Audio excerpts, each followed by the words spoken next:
Boa noite, caros ouvintes. Estamos começando nesta terça-feira, 3 de março de 2026, em nome do Pai, do Filho e do Espírito Santo, o programa Kairos Tempo de Graça, de número 1044. Eu sou Paulo Miziara e ficaremos juntos até as 9h30 da noite, nos 1.600 kHz AM da Rádio 9 de Julho. Nos trabalhos técnicos, o meu amigo Michel Silva, o monstro. Grande Michel. Quero agradecer demais à Paróquia Nossa Senhora do Brasil por manter esse nosso programa no ar. E quero agradecer a você de uma forma muito especial. Muito agradecido, muito obrigado pelo carinho de vocês, muito obrigado pela amizade, pelas orações, pelas mensagens, pela intercessão, pela propaganda que vocês fazem do programa. Agradeço do fundo do meu coração, tá bom? Eu vou ler alguns comentários que eu recebi a partir do dia 13. Quem me mandou foi o monstro Michel Silva. Dia 13/2, sexta-feira, Iricene descreveu assim: boa noite para todos, muito obrigado. Mário Binotti, 6086, que maravilha ouvir e conhecer essas palavras de luz divina de nosso Deus, misericordioso para os seus filhos amados. Agradeço, viu, do fundo do meu coração.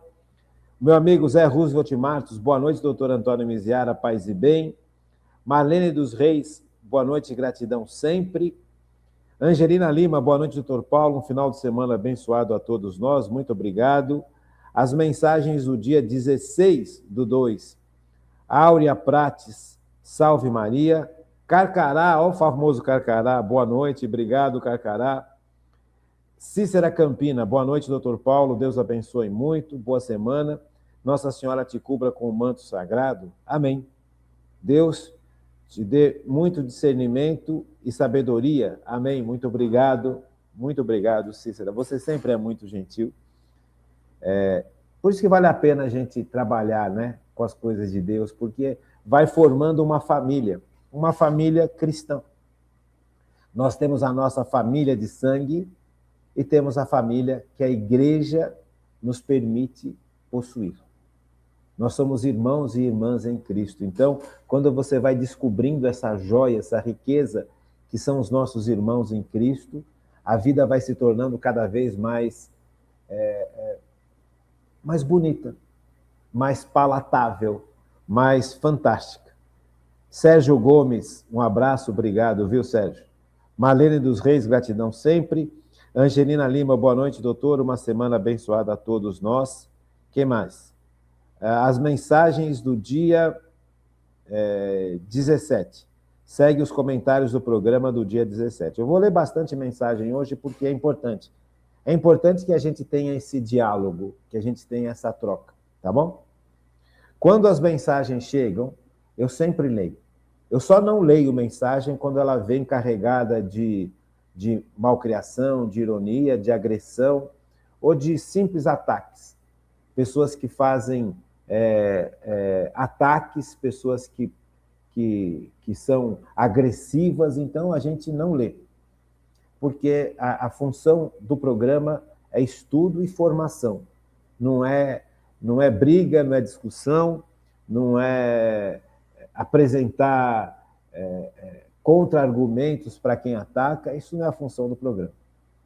A função do nosso programa é estudo, aprofundamento, vida de oração, vida de entrega a Deus, cura interior, sabe? Conhecimento profundo da sã doutrina católica, num tempo onde a sã doutrina católica é excluída, tá bom? Então, eu agradeço sempre muito as mensagens e leio com todo carinho. Iricene, boa noite para todos, obrigado, Iris. Selma Caires Neves, boa noite, doutor Paulo, faça chuva, faça sol, não perca o nosso Kairos. As aulas estão esplêndidas, muito obrigado. Mas que coisa linda, Selma, muito obrigado. Vamos agradecer a Deus, vamos agradecer ao Espírito Santo, vamos agradecer a Deus Pai, que permite que a gente possa, na sua infinita providência, estar aqui. Lembre-se que é uma paróquia que promove este horário, que compra este horário da rádio, paga este horário para que a gente possa estar aqui juntos, tá bom? O Carcará 89, grande Carcará, no dia 17, é isso, né? Deixa eu ver se é isso mesmo. Dia 17, é. Ele faz a seguinte questão. Padre Alessandro Henrico, na sua homilia, chegou a dizer: basta, chega de militância. Nossa fé tem que ser exposta para todos. Temos que mostrar para as pessoas em que acreditamos e somos capazes de morrer por ele se for preciso. Nessa homilia, citou a perseguição que vem acontecendo no continente africano. De todas as línguas, tu és a mais bela, Dom Pedro II. Carcará, você tem razão, meu amigo. Você tem razão, porque as heresias que entram na Igreja Católica, que tentam destruir a Igreja Católica por dentro, fazem ou querem que a gente se afaste da sã doutrina. Querem que a gente olhe para Jesus, um Jesus água com açúcar, uma igreja que se adapta ao mundo, e não uma igreja que evangeliza o mundo. Uma igreja que vai, como Cristo mandou, ide por todo mundo, pregai o evangelho. Uma igreja que leva a verdade e não se acovarda diante das dificuldades que o mundo sempre coloca contra a pregação do evangelho. Você tem razão, meu amigo, você tem razão. Essa heresia, principalmente a teologia de libertação, trouxe para dentro da Igreja Católica, como também para dentro das denominações protestantes. A teologia de libertação, ela não está só dentro da Igreja Católica. Ela está também nos protestantes. Então, você tem teologia de libertação na Igreja Católica e teologia de libertação no protestantismo. É uma heresia muito condenada pela Igreja. E tem muita gente ainda que está aderida a essa heresia. Muito, muito. E toda vez que se fala isso, essas pessoas ficam extremamente agressivas. Como se a Igreja Católica não olhasse para o sofrimento material das pessoas. Como se a Igreja Católica só fosse algo que se preocupasse com o céu. Veja, a Igreja Católica, ela tem a obrigação de levar a humanidade para o céu. Só que nós estamos nesse mundo, e para que nós possamos ir para o céu, temos que viver nesse mundo da forma como Cristo quer que a gente viva, não como uma ideologia queira que a gente viva. Veja, então é muito sério e é muito grave, ou são muito graves os erros que a teologia de libertação vem trazendo para a igreja há muito tempo. Muito tempo. 50 anos, mais ou menos, que nós estamos debaixo desse ataque. E é um ataque feroz e é um ataque agressivo ao extremo. Então é importante que a gente compreenda que as homilias dos padres devem versar sobre o que o Evangelho está falando, devem versar sobre o que a sã doutrina nos propõe, não o que ideologias nos propõem. Então isso é muito sério, realmente é muito sério, e é um problema muito grave que as próximas gerações vão ter que aprender a lidar. Porque nós estamos diante de um tempo onde Cristo está sendo excluído, tanto no mundo quanto, como se fosse possível, dentro da própria igreja. Então, Jesus Cristo, ele deixa de ser apresentado de forma verdadeira como Deus que se faz homem. Essas teologias, por exemplo, teologia de libertação, apresenta Jesus como um revolucionário socialista. Sabe, não é isso. Jesus nunca foi isso. Como tem também a famosa teologia da prosperidade, que acontece muito nos protestantes. Se eu pagar o meu dízimo, então Deus tem obrigação de dar aquilo que eu quero, que eu preciso. Sabe, Deus é rico e eu tenho o direito de ser rico nas minhas empresas, nas minhas... Quer dizer, então, essa também não é a pregação de Jesus Cristo. Jesus Cristo veio para destruir a obra do pecado. As obras do pecado, as obras do orgulho, as obras da vaidade, as obras do egoísmo, as obras do ódio, as obras do roubo, da corrupção. Porque, veja, não se iluda. Ficou muito claro nesses últimos 100 e tantos anos, desde 1917, por exemplo, que o marxismo ele não é a solução dos problemas, não é a solução das injustiças que fazem com que o ser humano padece.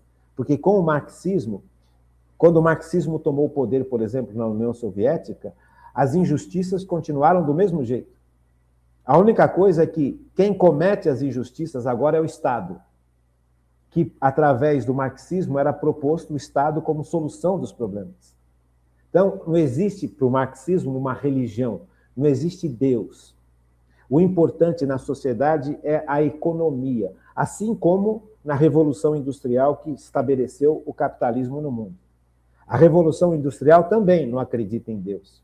Acredita que a sociedade é dirigida pela economia. Então, tanto a Revolução Industrial, da onde surgiu o capitalismo mais agressivo, tanto quanto o marxismo, são irmãs gêmeas nesse contexto.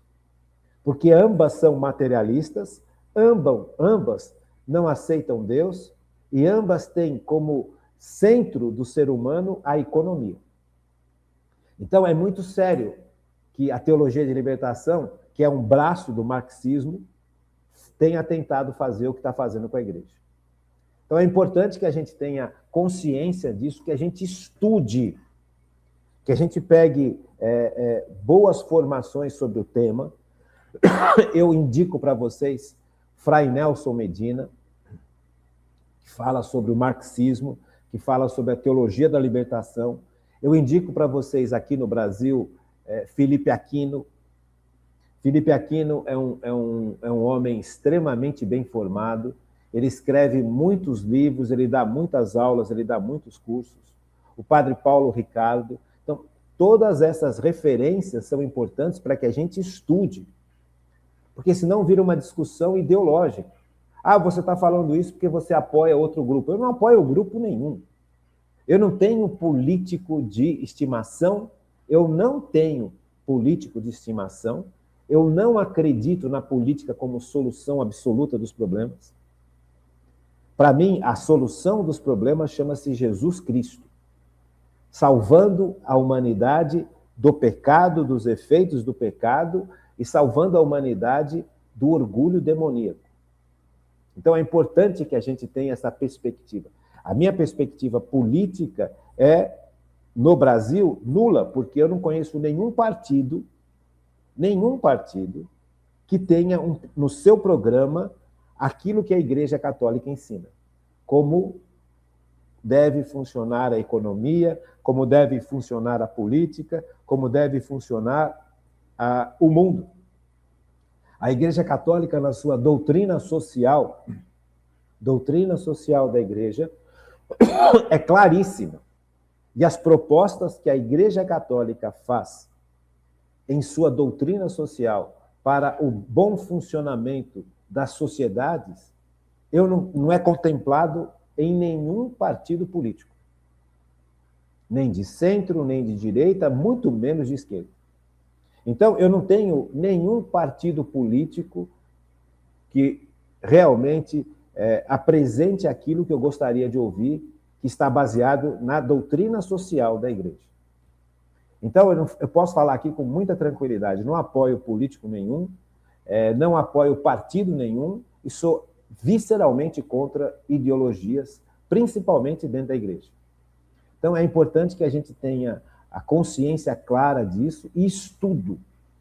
Porque não é só falar, é estudar, é pegar os temas que esses grandes homens de Deus, que Deus colocou diante dos tempos em que nós vivemos, vai pegar, por exemplo, os documentos que São João Paulo II deixou escritos sobre teologia de libertação. Vai pegar os documentos que o Papa Bento XVI deixou escritos sobre a grande heresia, a terrível heresia da teologia de libertação, as condenações dos papas. Veja, então, se um sacerdote, se um religioso, se um leigo ou se uma leiga continuam mergulhados nessa teologia de libertação ou numa teologia de prosperidade, eles estão completamente fora da sã doutrina. Só que isso é um império.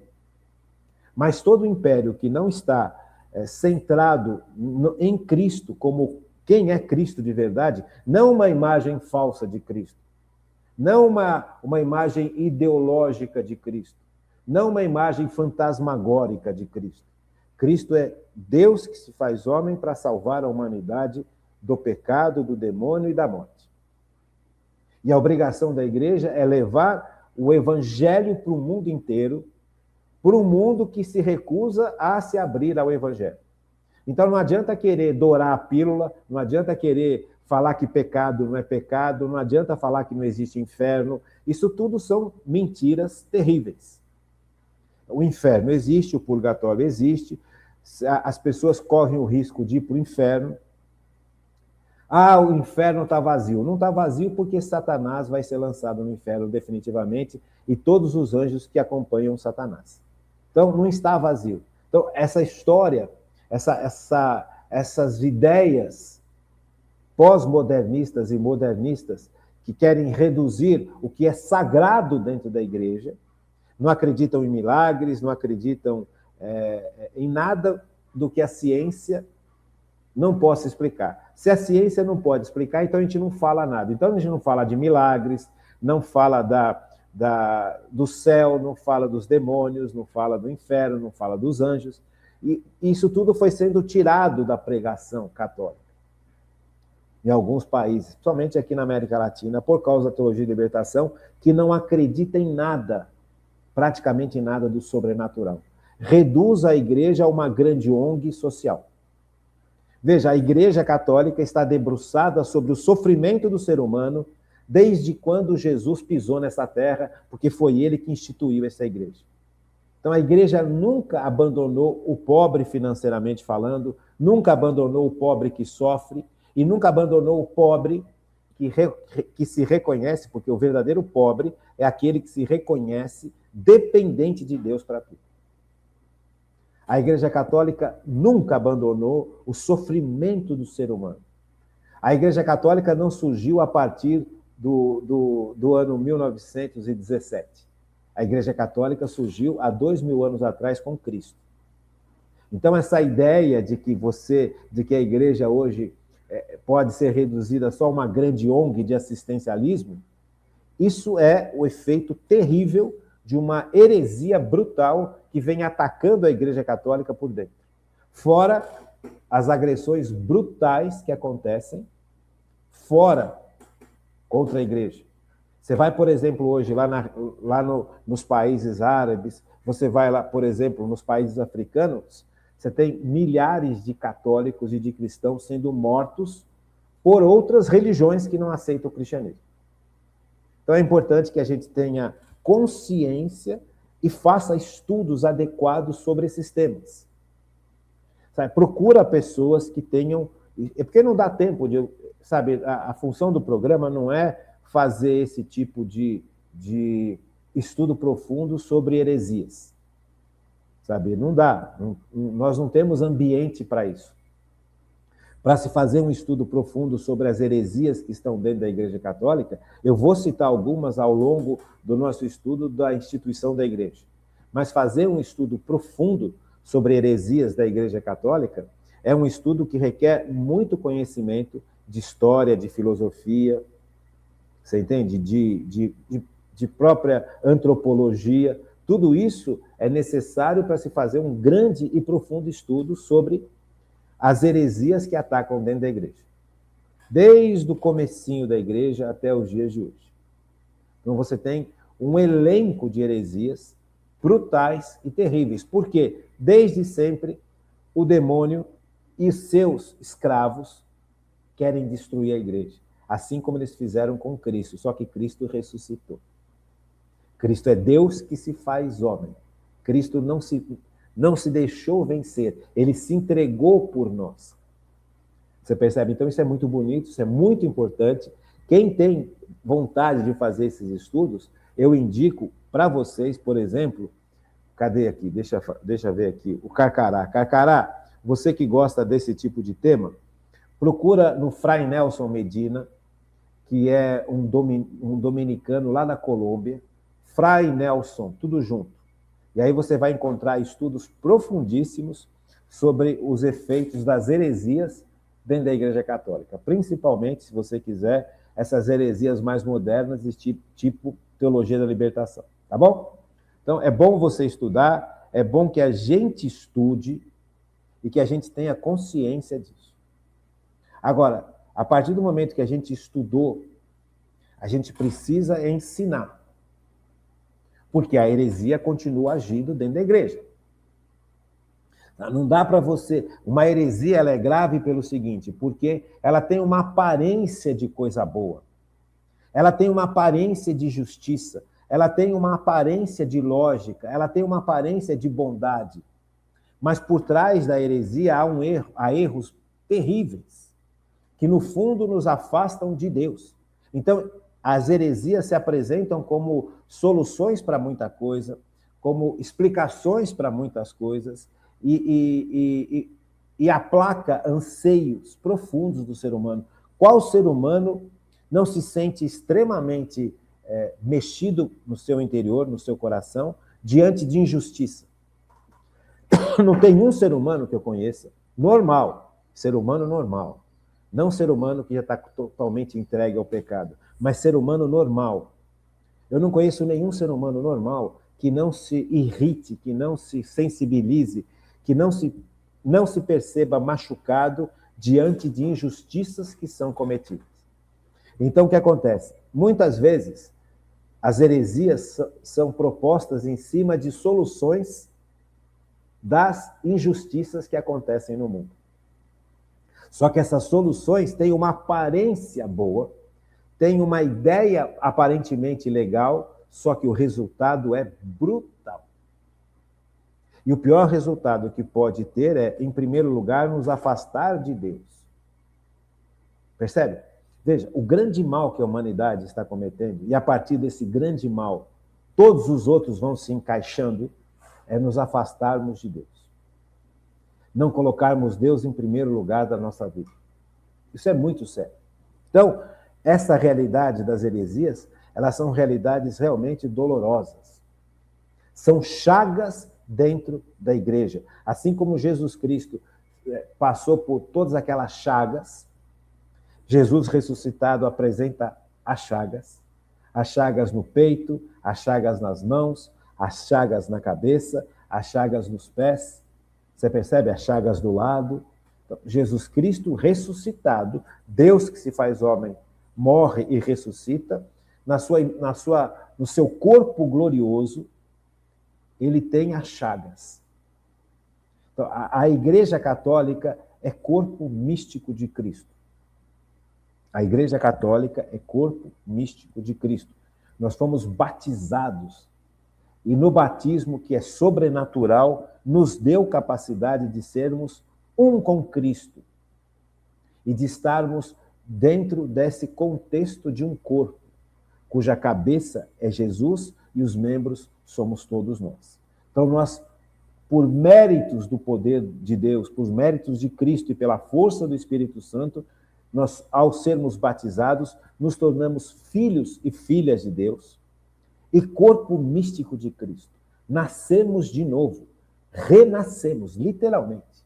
Não somos mais simples criaturas, somos filhos e filhas de Deus. É um salto quântico, percebe? E aí nós fazemos parte de um corpo que é a igreja. Então, este corpo da igreja, que somos nós, está chagado. E as chagas são exatamente essas heresias.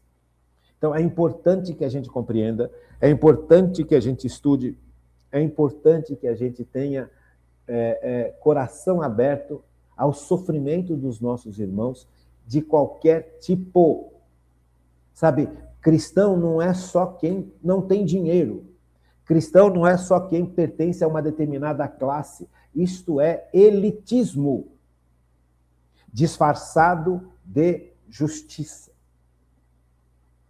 Sabe, qual que é a diferença entre uma pessoa que tem dinheiro e uma pessoa que não tem dinheiro perante Deus? Nenhuma. O problema do dinheiro é que muitas vezes a pessoa passa a ter no dinheiro um ídolo e esquece Deus. Como muitas vezes a pessoa que não tem dinheiro passa a ter na ganância um ídolo e não em Deus. Então, essa história de que um determinado grupo é o verdadeiro cristianismo, isso não existe. Todo batizado é cristão. E todo batizado é chamado a viver como Cristo quer que a gente viva. Não como a gente quer viver, não como um sistema quer nos impor para vivermos de acordo com as ideologias, sejam elas de centro, de direita ou de esquerda. Então, nós somos chamados a viver na busca da santidade. Ah, então, porque eu ajudo um determinado grupo, eu estou livre dos pecados? De forma alguma. De forma alguma. Então, nós estamos no tempo de Quaresma. No tempo da Quaresma é um tempo maravilhoso de purificação que vem do alto. E é um tempo onde nós podemos nos colocar diante de Deus para que Deus purifique o nosso entendimento das coisas. Para quem está preso às ideologias, mesmo de centro, de direita ou de esquerda, é necessário uma purificação de coração, de entendimento e de compreensão das coisas de Deus. Humildade, gente. Humildade. Humildade. Então, aproveitar o tempo da Quaresma para purificar os nossos corações de tantos erros que são jogados em cima da gente. Por isso, a importância de estudar, a importância de conhecer as coisas de Deus. Vamos ver aqui mais um pouquinho. Pedro Roselém, boa noite, mestre Paulo. Não sou mestre não, Pedro. Eu sou tão aluno quanto você, viu? Não sou mestre não. Mestre é só um, Jesus Cristo. Tá legal? Muito obrigado pela presença. Irene Souza. Tudo bem, Irene? Quem mais? GM Hansten Procópio. Boa noite, doutor Antônio Paulo Marão Miziara. Paz e bem, muito obrigado. Marlene dos Reis. Boa noite, gratidão sempre. Angelina Lima. Boa noite, doutor Paulo. Muito obrigado. Então, essas aqui são as mensagens do dia 17. As mensagens do dia 18, eu já vou ler agora, porque a gente já encerra, né? Iricene mandando aquele abraço, muito obrigado. Fátima Cardoso, gratidão. Cícera Campina, boa noite, doutor Paulo, muito obrigado. Cícera Angelina Lima, muito obrigado. E é isso, gente. Então, as mensagens estão lidas, agradeço muito. Espero que vocês tenham compreendido.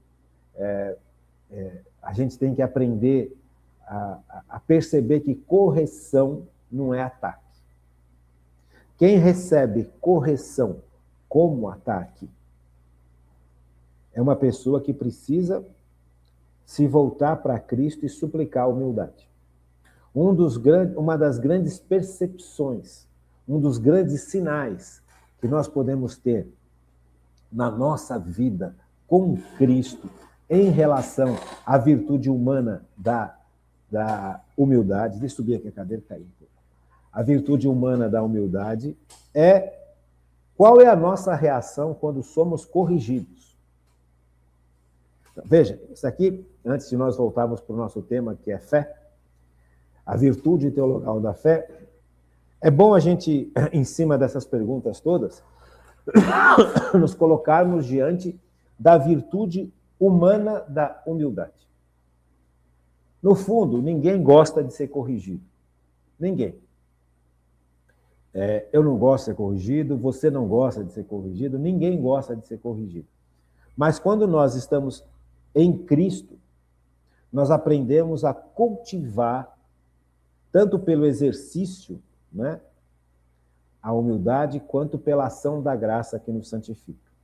Não é só um esforço humano. A humildade exige o esforço humano e também exige a ação da graça que nos santifica, que vem de Deus. Então, a virtude da humildade, ela tem que ser trabalhada na vida da gente. E trabalhada significa sair de uma situação de falsa humildade ou de não ter humildade a uma situação de verdadeira humildade. Um dos sinais que mostram para a gente que nós estamos distantes da verdadeira humildade é quando somos corrigidos por amor, corrigidos com base na sã doutrina, corrigidos com base na palavra de Deus, corrigidos por pessoas que têm no coração uma entrega profunda a Cristo. Quando nós somos corrigidos A humildade nos leva a ter uma ação e uma reação de acolhimento daquilo que foi falado. Quando a gente fala, quando acontecem essas discussões, por isso que eu não promovo discussões no nosso programa. Hoje em dia virou moda promover discussões. Então chega lá o empresário e vai discutir com 11 pessoas que são contra o empresário. Chega lá um cientista vai discutir com 11 pessoas que são contra a ciência. Chega lá um médico vai discutir com 11 pessoas que são contra o tratamento médico que está sendo proposto de forma adequada. Isso não leva ninguém a lugar nenhum. Porque se a pessoa está presa num erro, presa no seu orgulho, presa na sua visão do mundo, e não deixa que Jesus derrame sobre ele ou ela os dons de santificação que nos permitem olhar além daquilo que a gente enxerga, essa pessoa não vai aceitar. E aí vira uma discussão estéril. Porque a pessoa não aceita, não enxerga, não consegue enxergar e não aceita. E se fixa na sua posição e não larga mais. Aquilo passa a ser para ela motivo de orgulho. Não, eu estou certo, eu estou certo, eu estou certo, eu estou certo. Não está certo. O catecismo da Igreja Católica fala para você não está certo. O que a gente percebe é que as pessoas, por exemplo, diante da injustiça social, que é algo que acontece no mundo, que é algo que é extremamente doloroso, a gente fica realmente, quanto mais sensível a pessoa for, a gente fica dolorido, machucado. Então, quando alguém propõe algo que parece que vai contra essa injustiça, a gente vai aderir isso de coração. Então, eu não critico ninguém. Mesmo as pessoas que estão diante dessas heresias, da teologia de libertação, vão falar claro, eu não fico criticando porque eu não sei o que se passa no coração dessa pessoa. Essa pessoa, ela está diante, muitas vezes, de situações que nós não estamos. Ela está vendo o sofrimento de alguém, ela está vendo o sofrimento de uma população, ela está vendo o sofrimento de um determinado grupo de pessoas. Entende? Então, não cabe a mim julgar essa pessoa. Acontece que cabe a todos nós falarmos para essas pessoas que, olha, eu concordo com o seu sofrimento. Eu concordo com a dor que você sente, porque eu também sinto. Agora, eu não concordo com a solução que é proposta por essa ideologia. Por quê? Porque vai contra aquilo que Jesus ensinou. Vai contra aquilo que Deus revela. E é uma loucura, uma insanidade humana ir contra a doutrina de Deus, a revelação de Deus.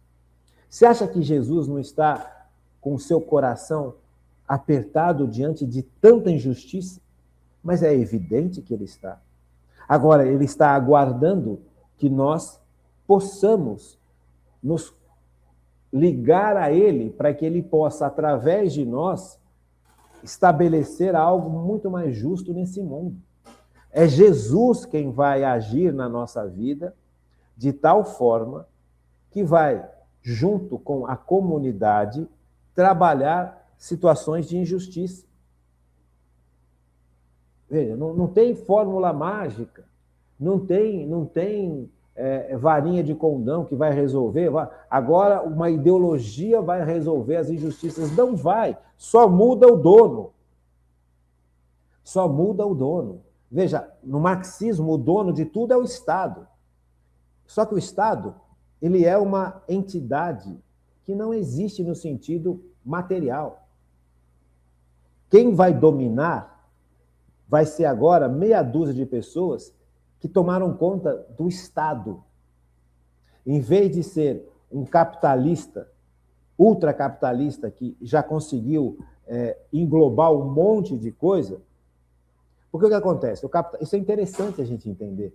O capitalismo ele tem um lado bom, que é o lado do pequeno empresário. Sabe, esse capitalismo é legal. Você poder montar um consultório, montar uma empresa, montar um escritório, montar uma loja, montar um supermercado. Isso é muito importante. Não tem como a gente viver sem essas coisas. E é bonito e é legal que o ser humano tenha condição de se sustentar, de ter liberdade, de ter o seu ganho, de ter o seu dinheiro, de ter a sua propriedade. Isso não faz mal para ninguém, gente. É o contrário. A Igreja Católica apoia a propriedade privada. O que a Igreja Católica não apoia é a concentração absoluta de propriedade privada na mão de meia dúzia, que é o ultracapitalismo. Percebe? Que é esse capitalismo que a gente vive hoje nesses mega conglomerados. Você tem empresas hoje no mundo, uma delas chama-se BlackRock. Vai pesquisar dentro do Google, vai olhar, vai estudar, gente, pelo amor de Deus. Essa empresa, ela detém em mãos um capital de dinheiro que países não têm, que continentes não têm. Então, a força que uma empresa dessa tem é absurda. Veja, então, o que essa empresa fez? E aqui eu não estou criticando nada, nem ninguém, mas só para a gente entender. Essa forma agressiva de capitalismo criou um mega conglomerado, está tudo na mão, um monte de empresas está na mão deste conglomerado. Então, qual que é a diferença disso para um Estado totalitário? Nenhuma. Só muda o dono.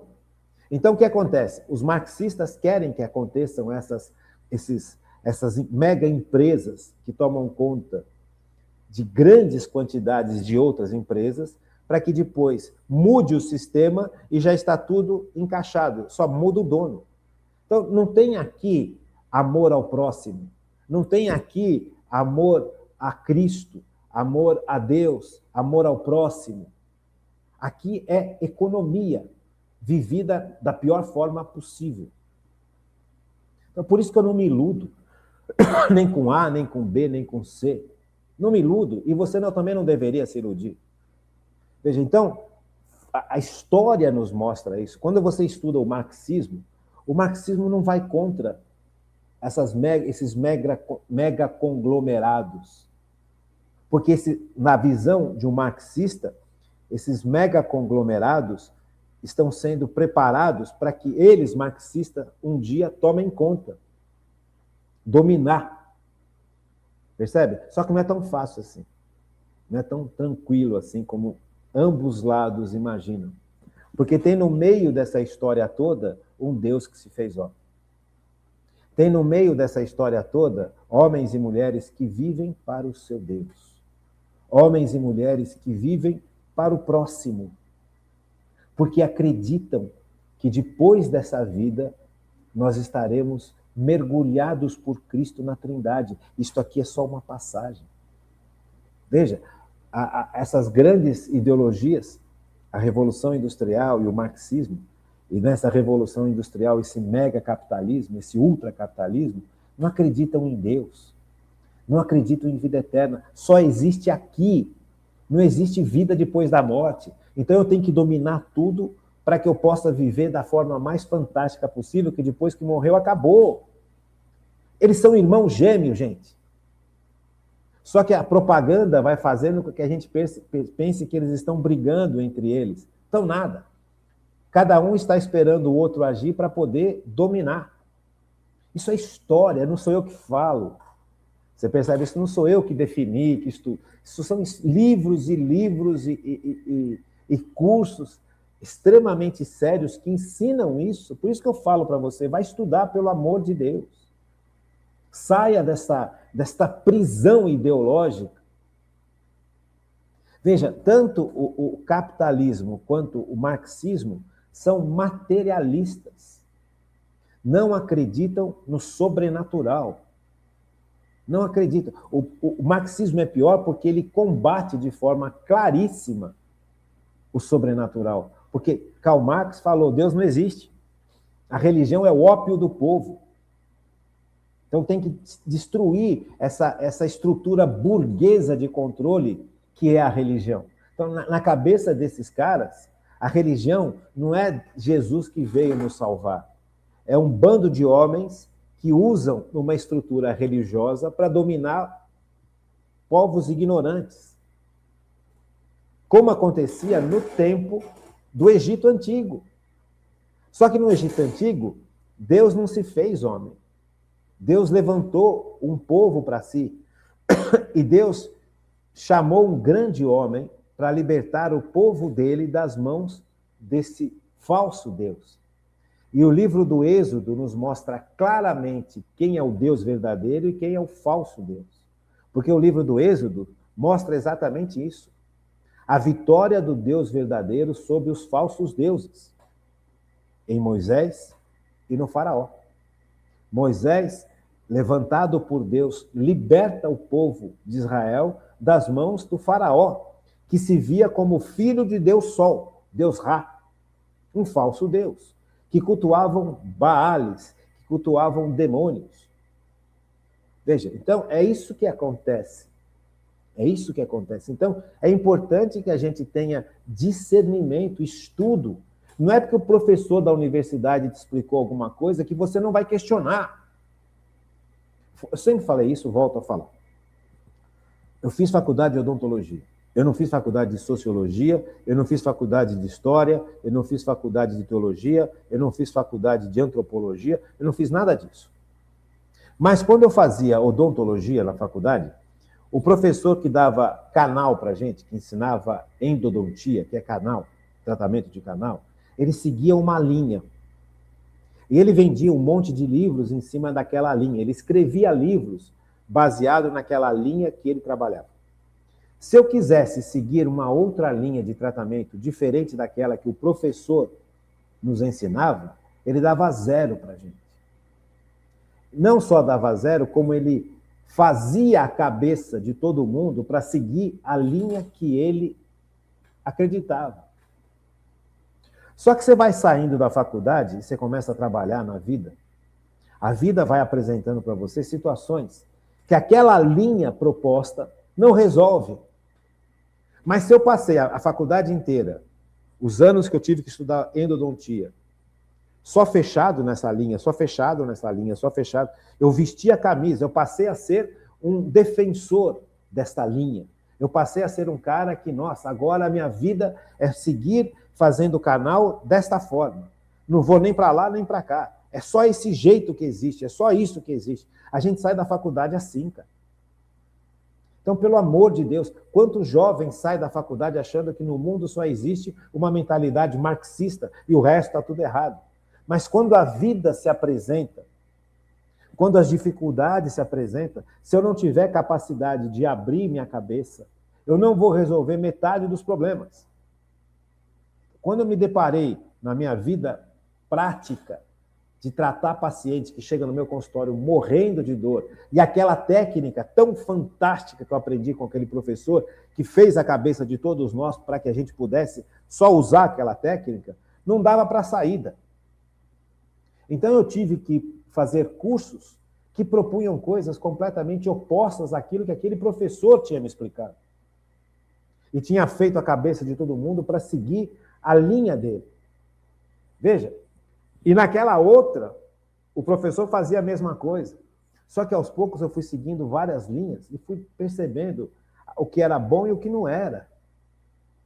Tanto é que eu nunca mais na minha vida usei aquela técnica que eu aprendi na faculdade. Agora, veja isso, por exemplo, no lado dos humanos, da humanidade, dos estudos de humanidade. A pessoa entra no estudo de filosofia e só segue os filósofos existencialistas. Sartre, Nietzsche, como se o resto não existisse. Como se São Tomás de Aquino não existisse, como se Santo Agostinho não existisse, como se toda aquela estrutura católica e cristã filosófica não existisse. Ou fosse ultrapassada, ou fosse deixada de lado, é antigo, é coisa da Idade Média. Veja, a mentalidade é a mesma coisa. É a mesma coisa. Está na hora da gente abrir cabeça. Abrir cabeça. Não existe só filosofia existencialista e materialista. Existe uma história imensa de filosofia que não tem nada a ver com existencialismo materialista. Não tem nada a ver com o desespero, não tem nada a ver com o feio, não tem nada a ver com o medonho, não tem nada a ver com a falta de perspectiva dessas filosofias ateias, materialistas, que o povo aprende.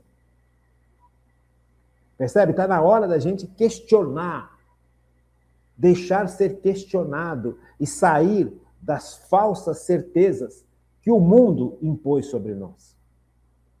Então, é por isso que é importante o tempo da Quaresma. Porque no tempo da Quaresma, se eu permitir que o Espírito Santo derrame sobre mim a sua graça, eu vou perceber que muito do que eu aprendi nos bancos de escola e muito do que eu aprendi nas faculdades estão completamente errados, completamente equivocados, completamente ultrapassados. Então, a humildade me leva para a verdade. Nós estudamos isso. Agora, se a gente fala, a gente orienta, e a pessoa se fixa na sua posição e não abre mão de nada, não porque... Por quê? Porque tem conquistas. Quando você se fixa numa condição, você tem ganhos. E esses ganhos passam a ser para você a sua garantia. E para você abrir mão dessa sua garantia para depender da providência de Deus, é necessário virtude da fé. Mais do que nunca, essa Quaresma deste ano é um tempo precisa vir a ser um tempo de transformação profunda na nossa forma de ver o mundo. Principalmente se você é um homem ou uma mulher que estudou muito, que fez filosofia, que fez sociologia, que fez antropologia, que fez história, que fez geografia, que vive imerso num ambiente ateu, materialista e anticristão. E um monte disso acontece dentro da igreja também. Quantos sacerdotes foram formados com essa mentalidade? Quantos religiosos foram formados com essa mentalidade? Quantos leigos e leigas engajados estão formados nessa mentalidade única? Então, o tempo é agora. Ou a gente tem a coragem de abrir o nosso entendimento à ação do Espírito Santo, ou esses erros que estão demorando décadas para serem consertados vão demorar mais décadas ainda. Eu não sei se o mundo vai ter tempo suficiente para isso. Tá bom? Vamos fazer um pequeno intervalo e a gente já volta. Sabe, gente, a aula de hoje é sobre como crescer na fé. Nós estamos estudando nesses nossos pontos, nesses nossos resumos sobre as virtudes teologais. E nessa fase que nós estamos estudando sobre a virtude teologal da fé, nós estamos estudando os meios de crescimento na virtude da fé. Porque a virtude da fé não chega pelos sacramentos, né? Pelo batismo, Toda hora cai essa cadeira aqui. Mas é a única que eu consigo sentar sem arrebentar minha coluna. Depois de 40 anos trabalhando como dentista, você imagina como é que está minha coluna, né? Então, ficar velho tem o seu lado bom e o seu lado negativo.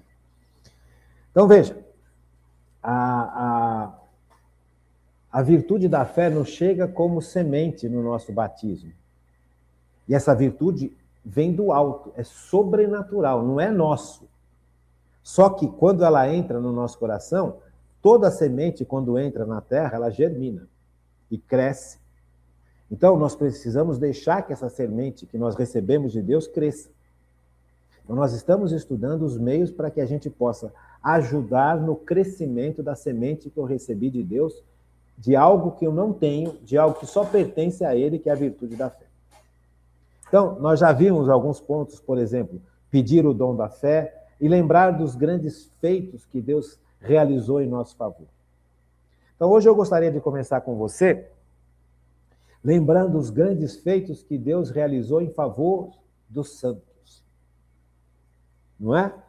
Então, quando a gente lê a história dos santos, quando a gente passa os olhos nas histórias dos santos, nós vamos percebendo que são homens e mulheres que não eram perfeitos.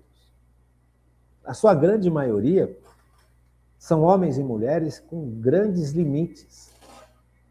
E que Deus foi, na medida em que esses homens e mulheres se abriram a Cristo e à ação do Espírito Santo através de Cristo, foram sendo transformados, foram recebendo de Deus curas profundas. Porque todos nós carregamos na vida da gente grandes entraves. Grandes entraves. E aqui eu quero colocar uma coisa que eu acho que é muito importante, principalmente quando a gente trabalha sobre cura interior. E a vida dos santos, é uma vida onde a cura interior aconteceu de forma profunda. Esses homens e mulheres se deixaram curar por Deus. Percebe? Veja, todos nós, sem exceção, não existe uma exceção. Todos nós passamos por situações de criação, passamos por situação de convívio com outras pessoas, passamos por situações que são alheias à nossa vontade e que deixam marcas extremamente profundas dentro de cada um de nós. Todos nós. Todos nós fomos machucados, todos nós fomos injustiçados em algum momento da vida, todos nós fomos deixados de lado, todos nós, de alguma forma, fomos excluídos de algo ou do que a gente precisava ter e não tivemos. Todos nós passamos por grandes traumas. Você percebe? Mas apesar de tudo isso, e eu quero que você preste bem atenção nisso, porque isso é urgente que a gente entenda. Nós temos um negócio chamado liberdade. Deus nos deu liberdade. Essa liberdade, ela é abençoadíssima. Todas essas marcas, todas elas, e elas são fortíssimas. Muitos de nós carregamos traumas até hoje. Muitos de nós carregamos situações que nos impedem, que nos amedrontam, que nos deixam além daquilo que nós precisávamos fazer. Eu compreendo, porque eu vejo isso na minha vida. Eu vejo na vida de trabalho na igreja isso todo santo dia, o tempo inteiro. Na vida dos outros e na minha. Mas nós temos liberdade. Veja, isso tudo não tem a última palavra na vida da gente, porque a gente pode, apesar disso tudo, falar, não, eu não vou reagir desse jeito. É isso que eu gostaria de explicar para você nessa aula. Para que a gente compreenda de forma bonita, linda, maravilhosa, a importância do estudo dos santos e das santas. Porque são homens e mulheres que tiveram histórias dificílimas, situações humilhantes ao extremo, e não reagiram de acordo com os traumas, com as angústias, com os ódios, com as revoltas, com as revoluções, com os medos, com as ansiedades. Eles tinham tudo isso dentro deles. E algo humano dentro deles falou, não vou reagir a partir daqui. Eu vou reagir a partir de uma outra maneira. Isso aqui é essencial. Não é porque o meu pai me enganou, isso é um exemplo, meu pai foi fantástico na minha vida. Não é porque meu pai, por exemplo, abandonou minha família, que eu vou ter que abandonar a minha família quando eu vou ser pai. É uma decisão que, de alguma forma, eu também tomo, eu também tenho responsabilidade. Eu posso dizer, não farei. Mas aonde eu vou buscar forças para isso? Só em Deus. Percebe? É uma escolha.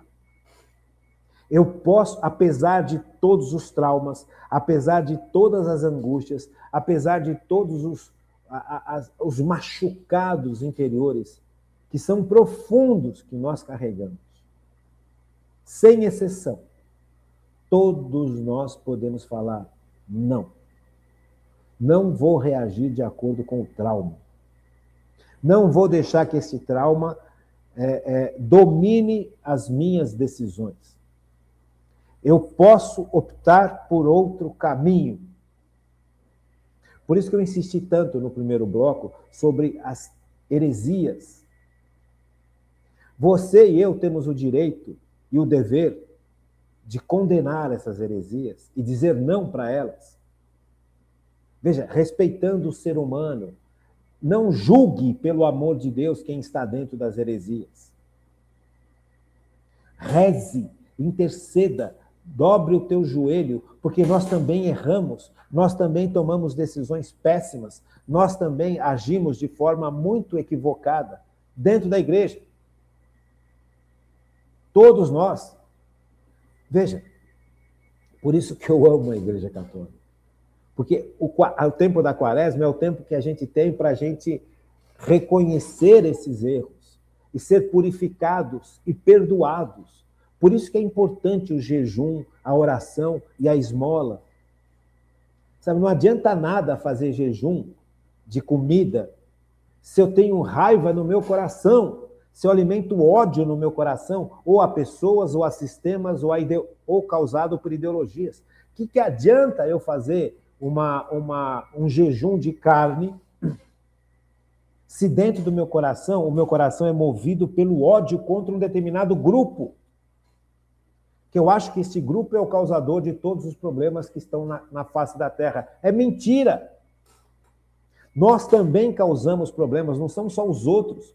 Nós também pecamos, não são só os outros. Nós também causamos injustiças, não são só os outros.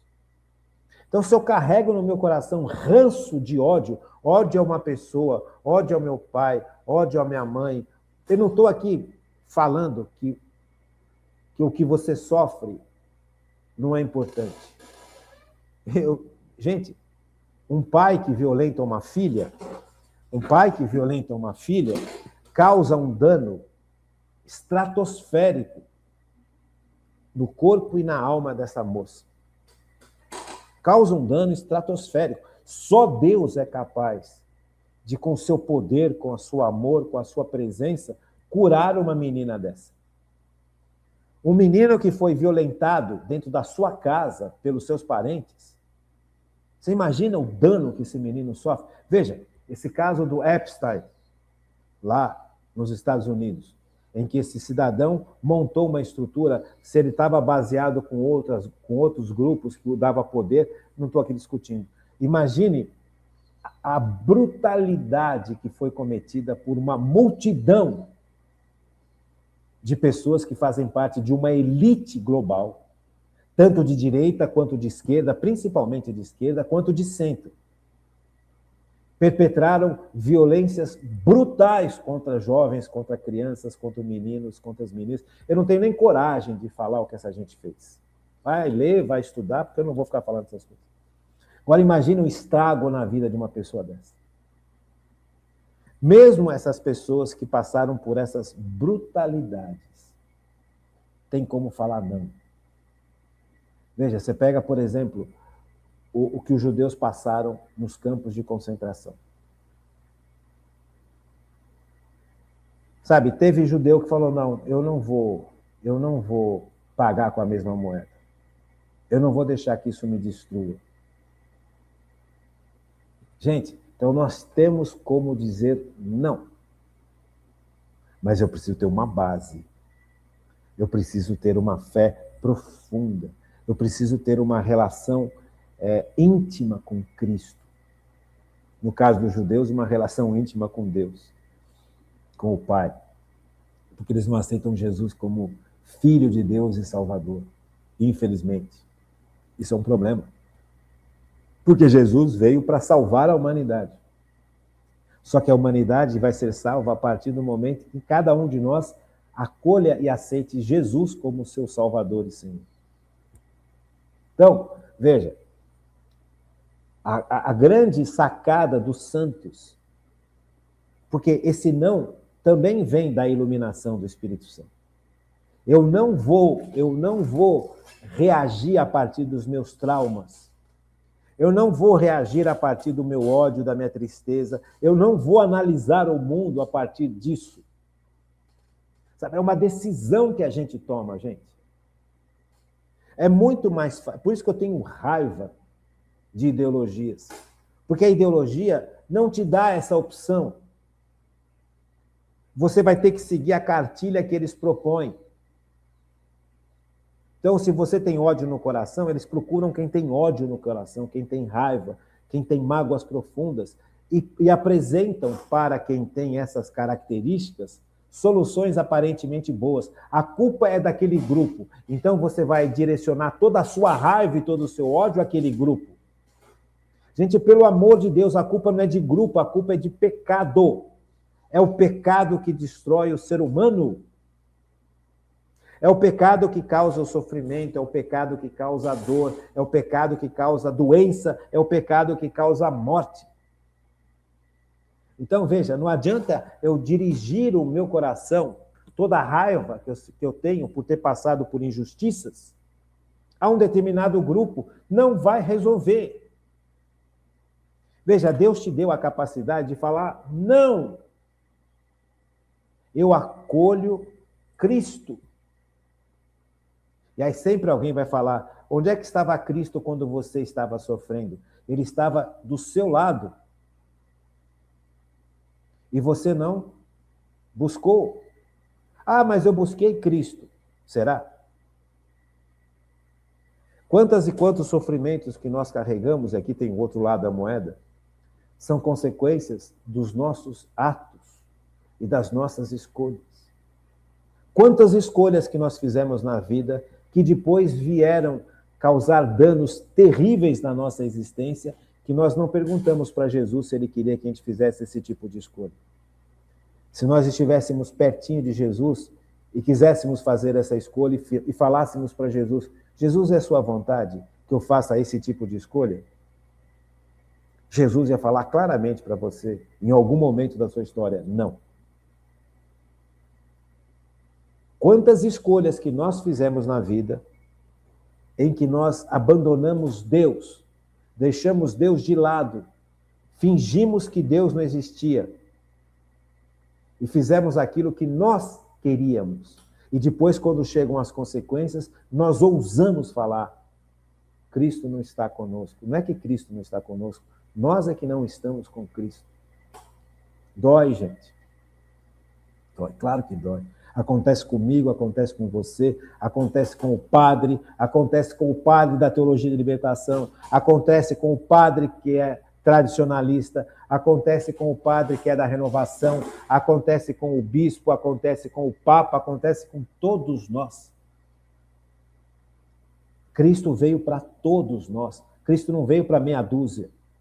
Cristo veio para aquele que está no pecado. E o pecado tem muitas facetas. Então, os santos e as santas foram homens e mulheres que, por graça de Deus e por decisão própria, falaram, não, eu não vou seguir o fluxo, eu vou seguir Cristo. Peço ao Pai, em nome de Jesus, que Ele dê a todos nós, sem exceção, independe do estado ou da situação em que nós estamos vivendo. Independe dos erros que nós estamos mergulhados e nos recusamos a enxergar esses erros. Eu suplico ao Pai, em nome de Jesus, que Cristo, nos dê, através do Espírito Santo, a luz do alto, para que a gente enxergue os nossos erros e permitamos que Jesus os corrija, que Jesus os purifique, que Jesus, na sua infinita misericórdia, nos perdoe e nos transforme, assim como Ele fez com milhares e milhares de santos e santas. Que Deus derrame sobre nós a virtude da fé e a virtude da humildade. Fiquem com Deus. Uma boa noite e até amanhã, se Deus quiser.